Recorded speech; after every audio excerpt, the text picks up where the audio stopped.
Sanibonani and welcome to Wisdom X Maziwe. Imina ngingane yamakhehla madala, amakhehla amakhulu, amakhehla amahle. If you're watching for the first time, siyakwamukela. We are all about sharing wisdom, healing and sharing light for the world to become better. Excuse the noise. My neighbors are just busy and I really need to share the message. I really need to preach. Amen. Hallelujah.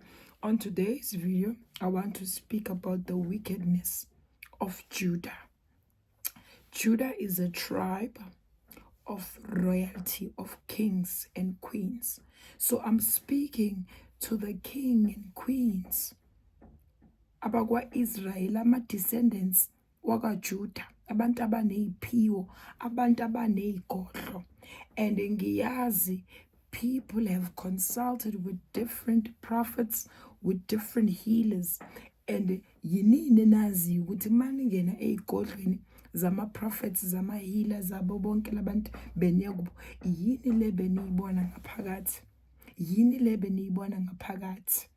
Because there's one person who asked me to speak about idols, and idol into worshiphayo is Thixo osiworshiphayo. Whether it's a picture, whether it's a statue sibeke laphayana. So when we ask ukuthi mawungena, whether bekusesontweni kugcwele istatue, those are idols. And uNkulunkulu akavumelani nama idols. I remember esontweni lamaRoma bekugcwele iThixo lapho. That's the first red flag ukuthi uNkulunkulu akayifuni yonke lento. Second of all, ungena ezigodlweni uthola abantu babeka izinto zabo laphaya. Scary stuff. You see lapho ukuthi na into uNkulunkulu angayifuni. So we all have experiences, and if we could just open up, people can even comment on the comment section. But I want to take you to the first chapter of Isaiah. I'm going to pick up a verse laphaya, but you can read the whole chapter if you want. The wickedness of Judah. The wickedness of Judah. And uNkulunkulu uthini siguquke kanjani, yini into ekumele siyenze. And if wena today usaqhubeka nobu wicked, usaqhubeka usebenzisa iThixo lapha esigodlweni sakho, guquka, susa zonke lezo zinto, guquka. Because of what Revelation, they speak about sealing abantwana bakwa Israel, the 12 tribes. Kulama tribes ayi-12 kunabantwana who are protected because of emehlweni kaNkulunkulu they are virgins, emehlweni kaNkulunkulu abakaze bayenza ububi. So already the Bible tells you ukuthi kukhona abantwana bakwa Israel, the tribe of Judah, abayenza ubumnyama, witchcraft. Bakhona baneziphiwo, mara iziphiwo zabo abasazisebenzisi kahle. So I'm taking you to Isaiah chapter 1. Uzozwa ukuthi uNkulunkulu ufunani kuwena. Guquka, shintsha, suka kulobo bomnyama. Uguquke, suka lapho. And then let's start.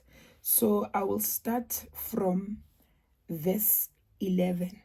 So verse 11 says, "To what purpose is the multitude of your sacrifices to me, says the Lord. I have had enough of your burnt offerings of rams and the fat of fed cattle, and do not delight in the blood of bulls." Ukhathele uNkulunkulu ilento yokuhlaba nalama offerings. Ukhathele. Ngijump. Futhi awuthi ngajump ngiqhubeke. Athi lapha ku 13, "Bring no more futile sacrifices. Incense is an abomination to me." Why uNkulunkulu incense is an abomination to him? It's an abomination because of the very same incense thina siyishunqisa, uyacleanse ngaspesi yakholeka. In the synagogues, laba benzi bobubi, benzi bobumnyama, they burn the same incense. Ngiya ku 16. Uthi senzeni uNkulunkulu? Wash yourselves. Make yourselves clean. If bukwenza, make yourself clean.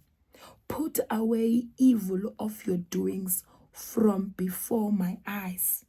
Put away the evil of your doings from before my eyes. Susa konke okubi okwenzayo ngaphambi kwamehlo wakhe. If unesithixo lapho esikolweni sakho, unezinto ozaziyo ukuthi uzitholile, you have your gift yokubona, but when you have altered your gift, susa, wash yourself. Cease to do evil. Yekela ukwenza ububi. Cease, stop ukwenza ububi. Ubumnyama, witchcraft. 17, learn to do good. It's not too late to change.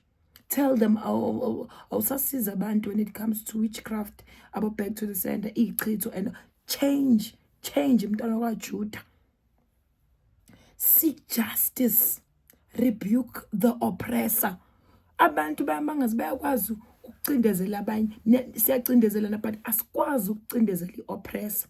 And sonke siyayazi oppressor, but asisebenzisele umuthi oppressor, angazi why. Defend the fatherless. Plead for the widow. Gijump. 19. If you are willing and obedient, you shall eat the good of the land. 20. But if you refuse and rebel, you shall be devoured by the sword, for the mouth of the Lord has spoken. uNkulunkulu ukhulumile. I know abanye bazothi imfundiso sabo gogo bethu, sabo mkhulu bethu, suka. It's 2025, suka kulezo zinto lezo. Wash yourself, cleanse yourself, step away from those things. Step away from that witchcraft, because of isiphiwo vele isiphiwo naso, but siyazi abanye abantu abeyiphiwo bayafuna ukuzi-altara, bayazazi ukuthi bona bazi-altare kanjani iy'phiwo zabo, just because of you are chasing more clients. Ufuna ukubiza more clients, you want to make more money, uyenza ibhizinisi lento, kanti lento yesiphiwo, you just help people and then that's it. Sometimes uyabasiza bangakubhadala ubathandazise for free. Injalo. From the beginning, it was not meant to be a business, but la emhlabeni, it is a business. It is a literal business. When you want to have a lot of clients, when every day you want to be busy already, that raises eyebrows. Abanye abantwana uyabaphephetha uyababiza because of umuntu uyafika ngaleso sikhathi asizakala, and then that's it. Angeke kube nabantu abaningi abagcwele.